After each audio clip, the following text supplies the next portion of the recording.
think. I don't think so, unless we bumped into each other at a press conference at some time in the 80s Well, or it could 90s. be. I used to cover the Owls and the Expos and the Canadians. So Yeah, it could have been. possible. Gentlemen, I was at we're a couple recording. of golf tournaments too. Good morning, Roland Mailhot, Dave Brunstetter. Good morning, Roland. On Good the morning, 10th, guys. 10th of June, we're starting as a group here because I was making sure that all the technical things were in place, and I'm pleased to have you with us, Roland. Let me start with my spiel. Dave, did you have something to share with us this morning first? Because I have a little spiel ready on radio. No, I and just things. wanted to talk sports with Roland. Well, I've got some interesting stuff to share with you, and I just want to start with what I wanted to talk about to lead into our chat with Roland.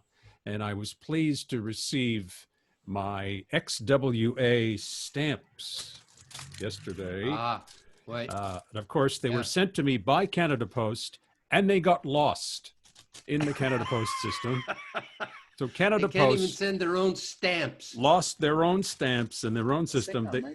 They ended up in Belleuil, but anyway, they finally reached me with, and I'm not a big stamp collector, but this is interesting and important to me because You're I not worked. serious. They ended up in Belleuil. They ended up in another J postal code area. But anyway, since I worked for what XWA was and then became CFCF Radio, where I started in 1981, and there's the old spot on Ogilvy Avenue. 1919. Yep. And this is where I worked for a few years at the old station up on Ogilvy, and also worked. Building still around? It is I believe it still is in Park X. Yes, I think it may have been. Of course, it's been turned into something else. But I also worked at CFCH in North Bay, another old station. Started broadcasting in 1931. Lord Thompson of Fleet paid $1 for the transmitting license in those days. And I learned just this week that CFCH is being reborn in North Bay, Ontario. And the granddaughter of Lord Thompson is the owner of the new station that will carry the old call letters. So is it on the AM side or on the FM side? It's not clear. I'm not quite sure where they're going. It may be an FM station. And this is a little view of the main street in North Bay, Ontario, where I used to work upstairs there somewhere for an FM station back in the day. So that's interesting to see. And of course, our guest this morning worked at CKSC, which was the first Francophone radio station in North America, launched in 1922, and it was the property of La Presse at the time. Of course, it's changed hands many times since then. Well, that was pretty common, right? Roland, in those days, newspapers bought radio stations because they wanted people to buy radio equipment, and wanted to they wanted to stiff the competition. Roland, can you hear us? Can you hear us? Yeah, absolutely. And there's the lovely Roland Mailhot here, who worked at CKSC. Probably the last sportscaster I paid attention to, because I listened to CKSC back in the day when Paul Arcand was just a kid working there, as was Roland, I think. And but Roland and I, it would appear, go back further than I thought, because you attended my alma mater at Carleton University. You worked at CKCH in Hull back in the day. Yeah, across the river from you. And I worked at CFRA in Ottawa. I know that sounds like three old fogies talking about radio, but this is our history, and time flies. No, Roland could go to bars later than you could over at Carleton. But we used to cross until 2 or 3 o'clock. We used to cross the river and do all sorts of terrible things across the way, but that was a lot of fun. Now, Roland and I were talking yesterday, and he said, let me share some photographs with you. And he sent me this photograph, David. Oh, my gosh. Yep. There is a young Roland Mailhot with... You remember what year that was, Roland? Muhammad 1983. 1983. Yeah. And I said, and I saw this photo yesterday. I said, holy crap, what is this all about? And Roland is going to tell us the story. I don't recall ever having heard about this, Roland. No, that's back in June of 1983. What happened there is that in those years, there was the annual event, which is called today Jeux du Québec, but in those days, it was called Championnat Sportif Québécois. But the concept was the same. Every year, they went to a different region in Quebec, And that year, the games were to be held in Rouyn-Noranda. And part of the event was paid by the government, but the locals had to find some money also to pay for it. So Jean-Paul Charlebois was in charge of the organizing committee. Was sitting around a table with his staff one evening, and they started jotting down. That's Jean-Paul Charlebois on the right there. They were sitting around a table one evening talking about, okay, what are we going to do to get more money here? So they decided to organize a benefit dinner. Perfect. Let's do this benefit dinner. Now, who are we going to invite as a guest speaker? So they were jotting down names, mostly hockey players who were born and raised in that area. Jacques Laperrière, Régent Houle, the list went on and on. That's a real hockey hotbed, boy. Absolutely. Dave Keon. Yeah. Dave Keon. Right. Dave Keon. Absolutely. Dave Keon was from up that way. So after a few pops that evening, one guy said, "Oh, let's get Muhammad Ali." So they jotted down the name just for fun. And a few days later, they started thinking about it. I said, you know what? Let's give it a shot. Let's see what can happen, you know. And actually, one of the members, Jim was his first, I think it's Slobodian, his last name is, he said, you know what? I know Marc Messier's uncle, and I think Marc Messier's uncle has a contact close to Muhammad Ali. So they went that route, and Messier told them. With the Oilers then, or did he move on to the Oilers? Well, 83, yeah, he would have been with the Oilers. Yeah. Okay, yeah.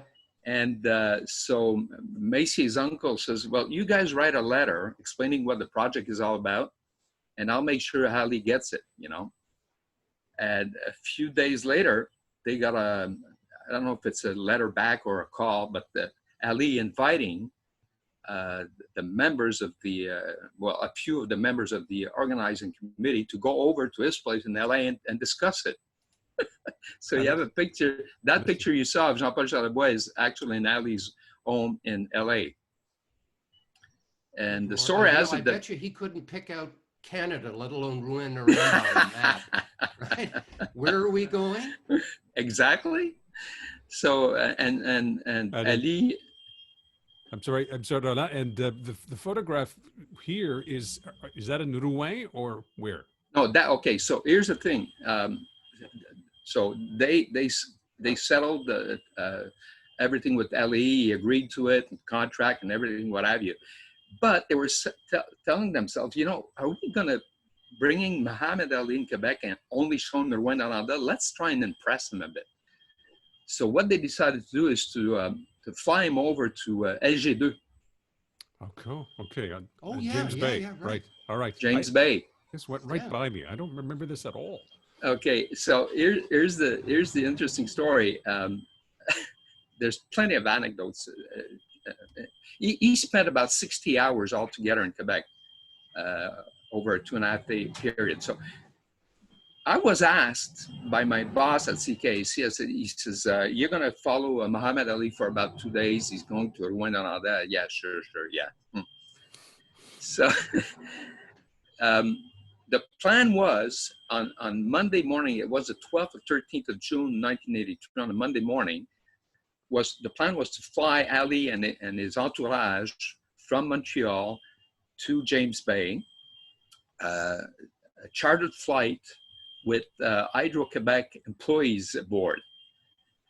So the employees are sitting in the plane, and then Herb Zukowski from the Gazette, Régent Tremblay from La Presse, and myself walk in.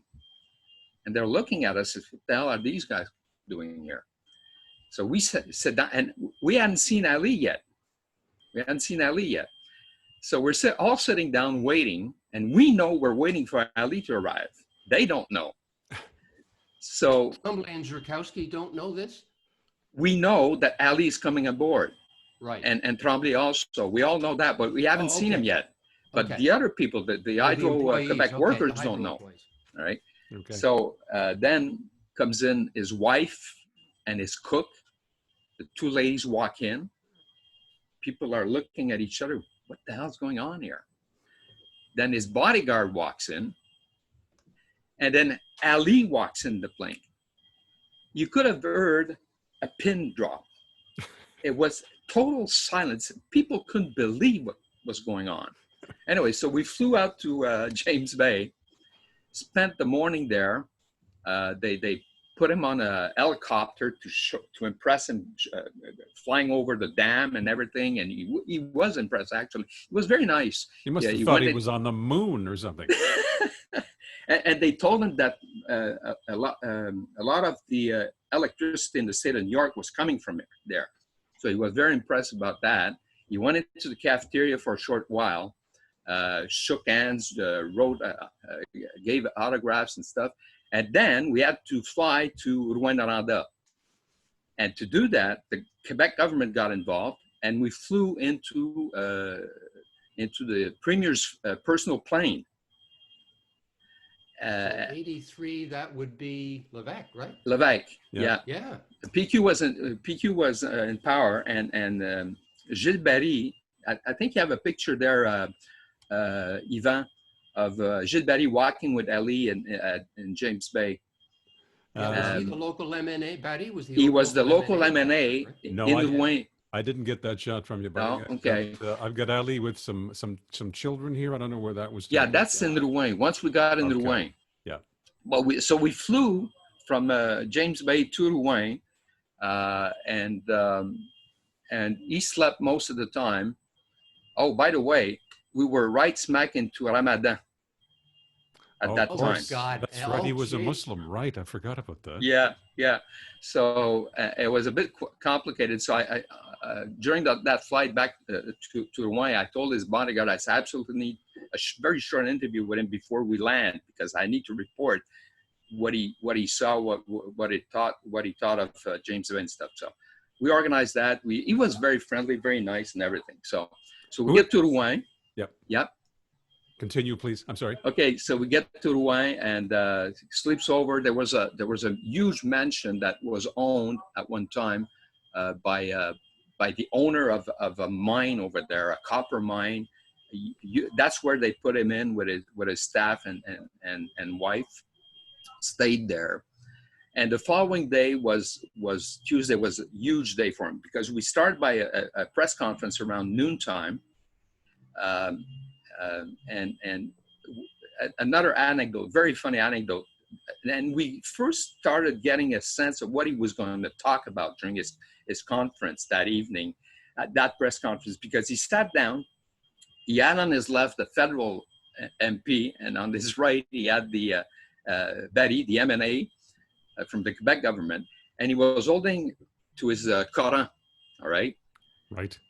And he started reading from the Quran. And he said, "You know what? I'd like one of you guys to read this." So he turns around, gives his book to the MP, who can hardly speak English, so let alone read it.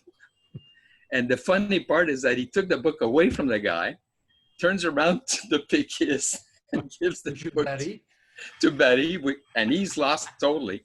And Zerkowski and I are sitting at the back of the room. And Ali looks up, he says, "I want someone to read this for me." So Herb goes, "Rolly, go ahead, go." And so we all had already connected. So he knew me. So I leaned over, took the book, and I said, you got to promise me, if I make a mistake, don't hit me. So I read the thing. There are consequences. So I read it. It was two paragraphs. So I read the thing, and he got up, he shook my hand, and everything went well. So, and after that, we went to the supper time, just about around supper time, we went to the local Télémédia network radio station, and we did a 1-hour open line show with him. Pierre Trudel, I don't know if you recall the name Pierre Trudel, he was the host of that open line show on CKC, Les Amateurs de Sport. Right. So he was in studio in Montreal, hosting the show. I was in studio in our station in Rouyn with Muhammad Ali. And so people would call in, ask a question. I would translate it to Muhammad. He would answer. I would translate it back to the. But the funny part. How did that work? Did it get That a little was. Listen, it's you know, it's hard enough to translate. Let alone try. I'm just picturing you sitting there with. Yeah. Now Ali is sitting in his chair. He's got this microphone in front of him in the studio, and he's leaning back like this. Okay, I don't know if you can still hear me. Yep. Okay, so he's leaning back like this, and at one point, Pierre Trudel says, "Listen, ladies and gentlemen, we're having a little technical problem here. We can barely hear Ali, so we'll fix things and come back after the commercials." So Trudel tells us, he says, "You got to get closer to the microphone. We can't hear him."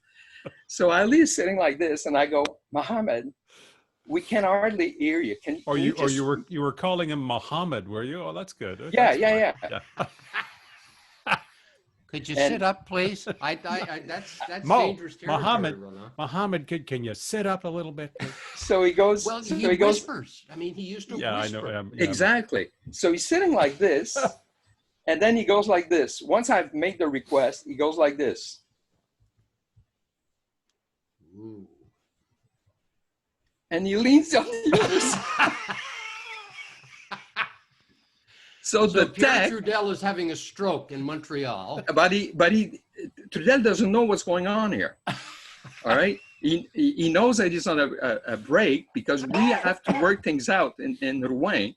So when the tech sees this, he runs into our studio, jumps on the table, and unscrews part of the microphone so that the microphone will come closer to Ali. Right. So the microphone is going like this.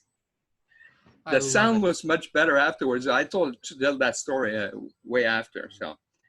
So that was. If you can't get Ali to the microphone, you get the microphone to if Ali. Muhammad won't come to the mountain, I mean, that stuff writes itself. But now, who are the kids here, Rona? Okay, these are just kids from the. They're kids. Adorable. Yeah. Yeah, he was so nice. This was in Rouen, I guess. Yeah. Okay. That was in the house he was put in, and some of the members of the organizing committee would come over with their family, kids and stuff.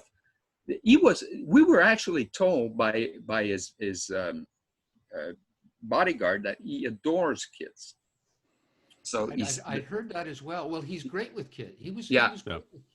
But it's funny, Ali, you keep saying Ali had a bodyguard. Yeah, I that's bet weird. you that's the first case where he's probably bigger than the bodyguard. Yeah. Right? Well, he was a huge, I mean, even for a boxer, he was a huge, tall man. But believe me, the bodyguard was pretty big also. Yeah. Now, in 2010, somebody, Martin Guérin, I think, is it, who put together a documentary on this whole thing. Yeah. Just before we go there, Ivan, if you let you had that picture up of him at the actual conference. Yes. There it is. And so people were paying $50 a crack to attend this thing. $50. So that would be about approximately $125 today. I guess. And they're all expecting Muhammad Ali to talk about his career and stuff. Right. There was none of that. Wow. It was all about religion, peace on earth and stuff. And people were really, really mad. Wow. So, and then, so like you said, about 10 years later, Martin Guérin produced a documentary. And the funny part about this thing is that for some crazy reason, there were no visuals kept of that visit. So the picture of you with him is a rare souvenir, right? That one with you with the that one in of course, that's at James Bay. Okay. Yeah, James Bay. Yeah. But in Rouen, I had no picture taken with him in Rouen. But so, yeah, there you go. But I'd forgotten about this completely. Me too. I mean, I remember it happening in '83. So, and thinking, how do you get Muhammad Ali to go up to Rouen-Noranda, and then this incredible Voyage. And the documentary, what Martin Guérin did to fill in the visual part of it is that he got pictures from that visit and he filled it in. Actually, the only piece of video that we have in that documentary is at the very end. It lasts about 50 minutes.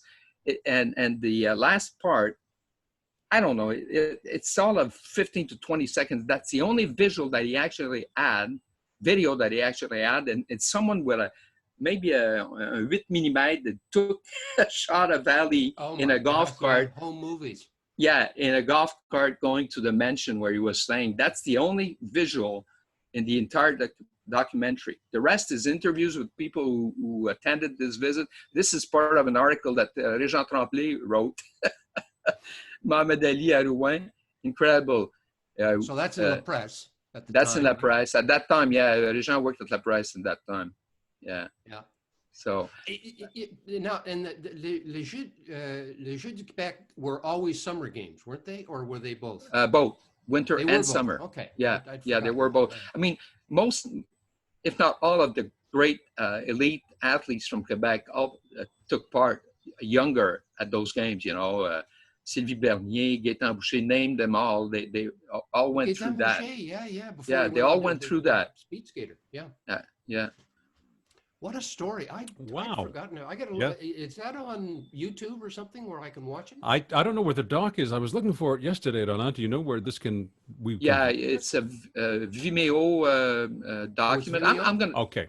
I'll send it over, Yvan and Dave, if you want to take a look at it. Sure, I'll put the link up because you're a part of history. There's a clip of you there. There's a clip of you in the doc too, right? So. Yeah, there's a short clip.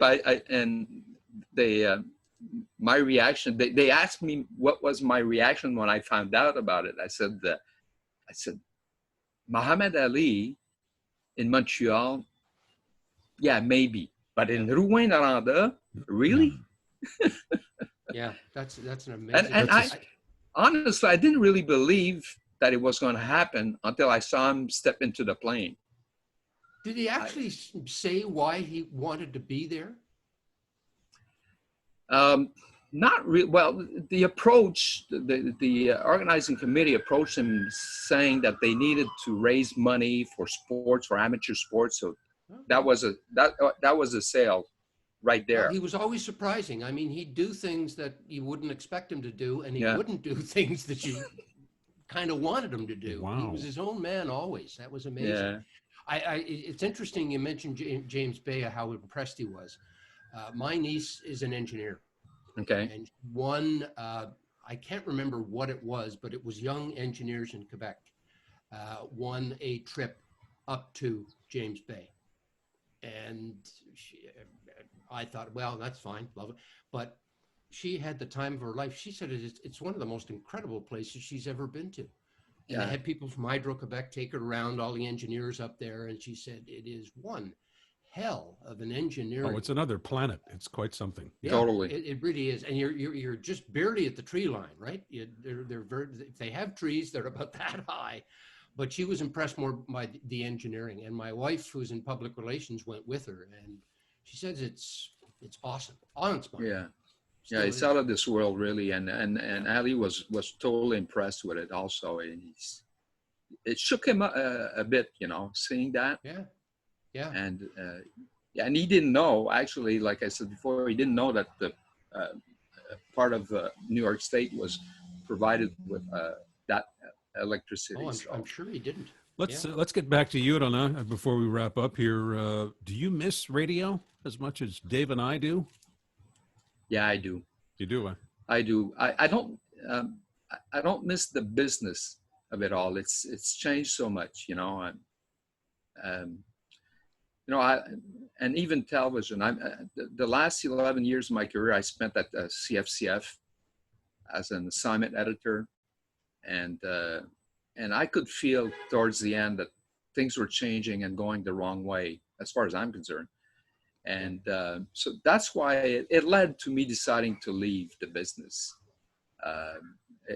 It's going to be 13 years next September that I've left the business, actually, and I don't miss the business, but I miss sitting in a studio, you know, and radio was something else. I mean, you know, something would happen and 5 seconds later you're on air with it, you know? Yep.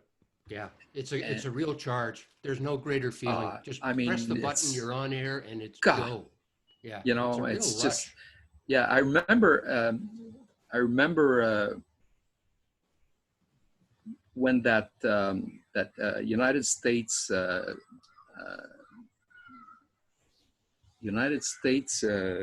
fusée there that exploded. Oh yes, the Challenger. Remember that? The Challenger. Yes. There you go. Yes, so indeed. I'm in the CKC newsroom, and we're about, I'd say, maybe 10 minutes away from going on air. With Michel Bien was the newscaster. I was a sportscaster in that newscast at noon. We're about 10 minutes away from it, and so we've got a TV monitor with the showing, you know, what was the launch. And at one point, there was no sound coming out. The host, the anchor, just stopped talking because the thing exploded. So I look up, I see Michel. Regarde ce qui arrive. And 10 seconds later, Vien was in studio and started talking about this. And you're rolling, and off you go. That's it. And off you go. I mean, you don't have much information, but you go with what you got.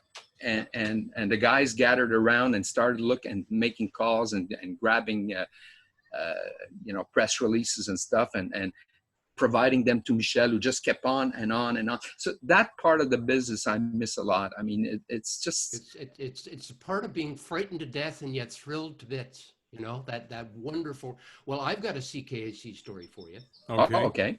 2001. Yeah. They hit the Twin Towers, right? Yeah. My shift is till the show at that time went until 9 o'clock, daybreak. And I see it when our newscaster, Frank McCormick, is doing our 9 a.m. newscast. We got a television set, and it's got pictures of that. And CBC was running nationally an interview with Chuck Straw. I get in my cab to go home, and of course, the cabbie has got CKC on. And there's a guy in New York, en français, with, I don't know where, they must have been a stringer of some kind for Presse Canadienne or something, telling people live on air, en français, about what was happening. Was it possible? Was it Richard Chateauvert? You know, the two of us we usually chat a bit because I often got the same driver. So we usually talked about hockey, but anyway, there was not he drove me all the way home, and there wasn't a sound from either of us all the way home. We were listening to this guy in New York. It could have been Chateauvert, even. Yeah, probably Richard. I was trying to contact Richard actually was he with Telemedia then? Yeah, Richard and I were on the road together as reporters back in the 80s. He worked at CKC, and he's been in New York now for many years, and he reports daily on the Arcan show now on what's happening in the U.S. So, right, correct. Very skilled reporter. Anyway, we could go on and on and on here. But Alain, I hope you're well in the midst of all of this, and your family as well in the midst of this. Yeah, well, life hasn't really changed for me. You know, Ivan, we mostly work from home, and the only time I went out was to drink. Well, really? A guy in the media who drinks? No way.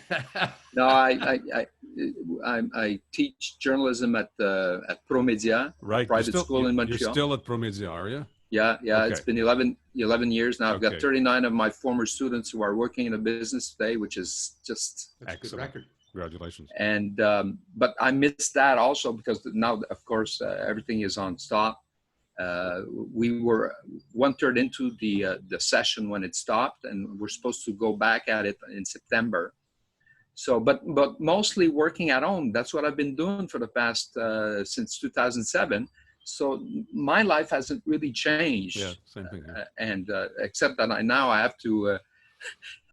My girlfriend is working from home now. She's been here for 3 months now, and has to put up with you. Yeah, exactly. Okay. So, But she's loving it, eh? She's really loving it. I mean, things are going to change once we're out of this.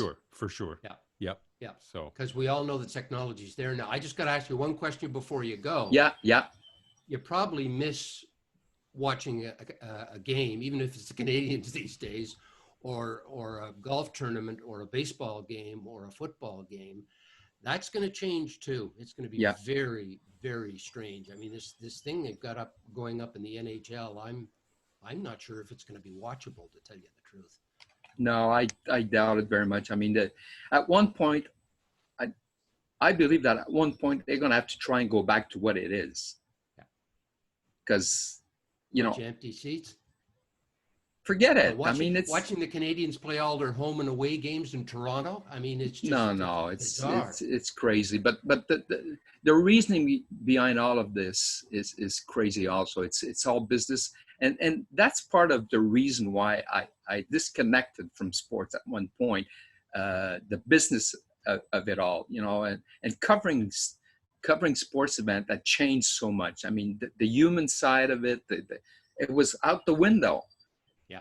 And I didn't like that. I didn't feel well covering business instead of sports. And, sitting down and talking to Guy Lafleur was totally different, than Gary Bettman is no Guy Lafleur. Wow. I mean, no, it's totally different. And the business has changed so much, the sports business. And it's been a while, actually. And I grew out of it. And actually, as I was working, when I first started at CFCF, I was an assignment editor in the sports department. But at one point, there was an opening in the news department as an assignment editor. And I said, I'm going for it. I want to do something else. I want to, because and the guys in the sports department at CFCF were great guys. I mean, Rouge, Randy Tiemann, and Bishop, and Brian Wild were great guys to work with. And but the business of sports, I was tired of it. Yeah. Changed so much, too much. Yeah. Roland, thank you very much. Thank you very much, guys. And I want to thank. Hey, I want to thank you for doing this stuff, because I personally. How long have you been doing this? Actually, we did a series almost a couple of years ago. This is more for Dave and me. It's therapy, because we don't get to we make each other laugh, and we tend to annoy people, and that's what the fun part is. It's therapy to me also, because I'll tell you, you're part of what I like watching to unwind. And I could sit down. Sometimes I could watch 2 or 3 of your shows in a row, and it just helps me to unwind with a little something to drink on the side. I was going to say, there's got to be a tumbler there somewhere. Okay, so you're the gin and we're the tonic. Great. There you go. It's funny. I've got a buddy of mine who says the same thing. He does it to unwind. He watches it at night. So totally. We're putting people to sleep, Yvan. Hey, we'll take it. Roland, mon ami, merci. Yvan, Dave, thank you so much, guys, and keep up the good work. À la prochaine. À bientôt. Bye. Bye. That was great fun. Salt of the earth guy. Roland, and but no energy. There's no energy. Yeah, so you imagine him and me doing some training with folks, and Pierre Damour. So imagine the 3 of us. It's like a circus show with the 3 of us. The building burns to the ground. It's like a stand-up routine. My goodness, just in time for your microphone to break up. So just started now. It's funny that the last time it started, it did at the very end as well. I guess we've got about a half hour. Can you tell us about tomorrow's guest quickly? Yes, this is Caitlin Kelly, who is a Canadian who has been living in New York for God knows how many years. She does webinars, and she is a very good writer. She is a journalist, and she is going through the dilemma. It's funny, the day I called her, she said, I've got people in Toronto and Vancouver and all this saying, come home, it's too crazy down there. And she said, no, New York's got this vibe that you just can't get. It's got a vibe, all right. Loves it. Yeah. And then she said, this was the morning Minneapolis happened. So I think her dilemma when she talks to us tomorrow is going to be a little more interesting isn't the word. There's a lot more at stake for her in deciding whether to come home. I'm sure. She's just finding it getting too crazy. Okay, Caitlin Kelly with us tomorrow.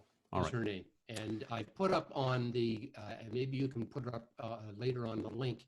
It's on our schedule. It's a link to a column she's written about this very thing. That's how I got in touch with her. I will tack that up in time for tomorrow's recording. So, Good. ciao. Well, I'm glad you had Roland on. That was fun. What a story. Good. I'd forgotten about that. It's just picking up on the old radio farts that are out there, and there's a lot to tell. Yeah.